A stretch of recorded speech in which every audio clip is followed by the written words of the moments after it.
should not take COVID shots.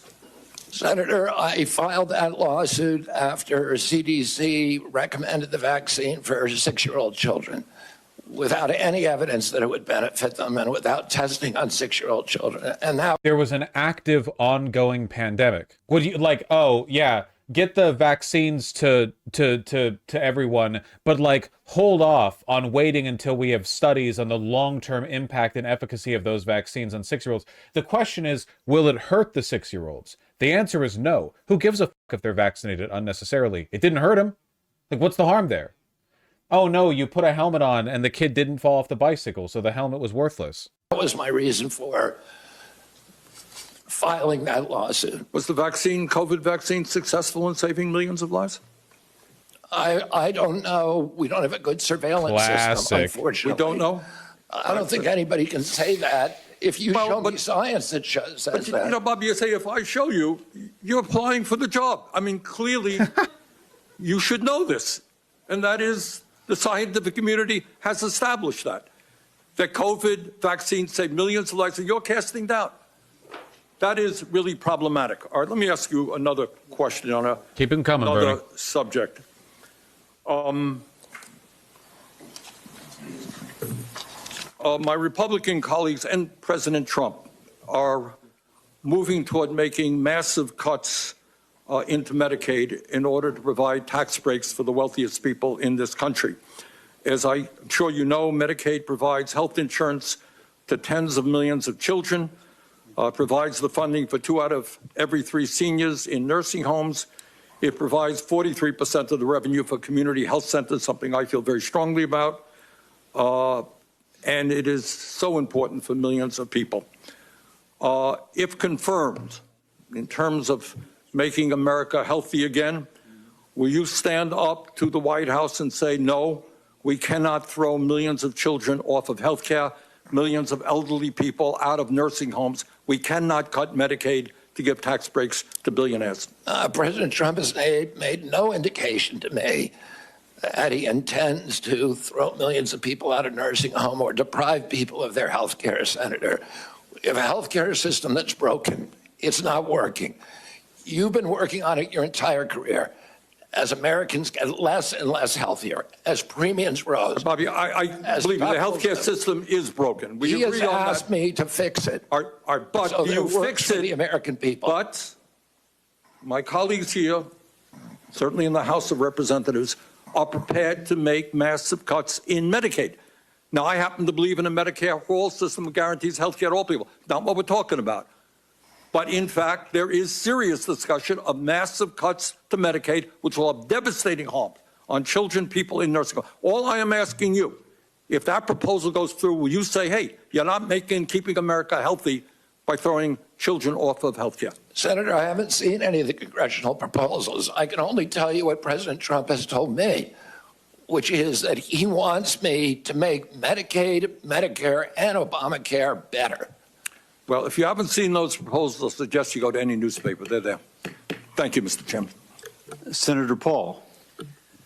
He's a coward. Yeah, well, of course, like, obviously, you know, usually appointees play close to the vest when it comes to promises for future policy. But, like, yeah, obviously, he's not going to stand in the way of Trump cutting Medicaid. Yeah, so, you know, there's no question there. I think the discussion over vaccines I only want to hear more from Bernie because I know they continue to talk. Dumbed down that we never really get to real truths, and it's why people up here are so separated from real people at home.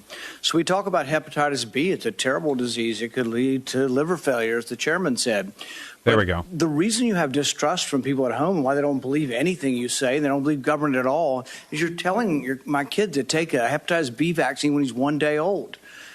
Schedule, and it says it's a study of 9-year-old boys, 47,000 9-year-old boys from the Florida healthcare data.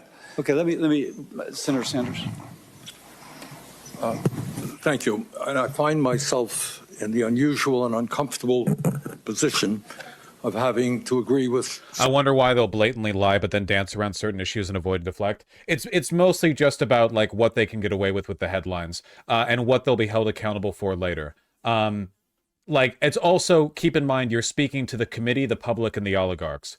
When it comes to RFK Jr., if he says something like, yes, I promise I won't cut Medicaid, that would make a lot of people internally in the administration and the oligarchs angry, because it could potentially be used as like a hypocrisy flag in the future. But if he says, of course, that he will, then that's publicly, politically unpopular with the public. It's just a matter of what they can get away with. They play the balancing game. Senator Cassidy's line of questioning.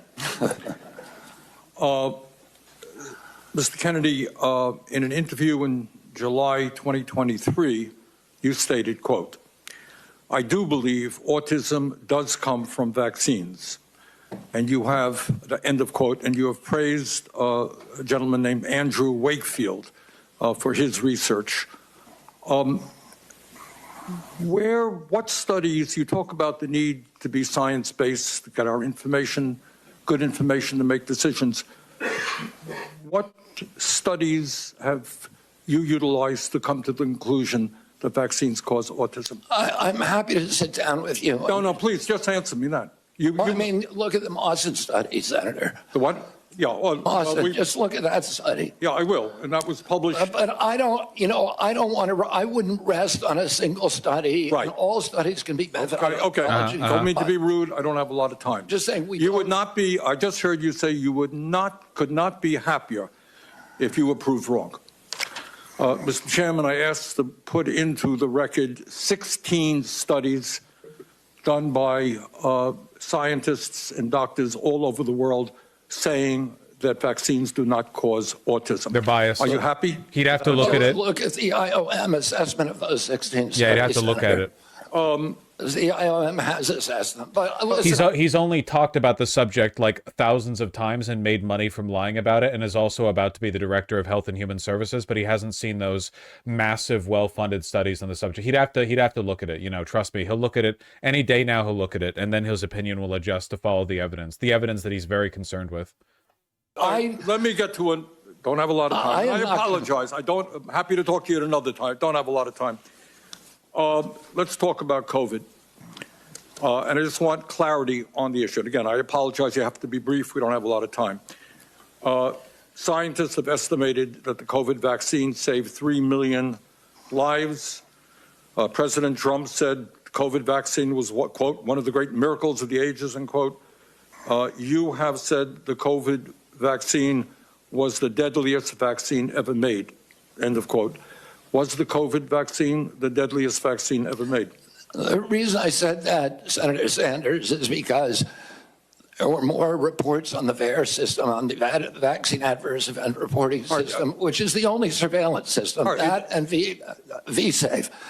And there were more reports of injuries and deaths than any other, than all other vaccines combined. But was it the scientists said it saved 3 million? VAERS reports are not reliable. They deliberately made them unreliable by convincing every person who votes Republican in this country that every negative feeling they got after the COVID vaccine, including the feelings they got from COVID, was from the COVID vaccine.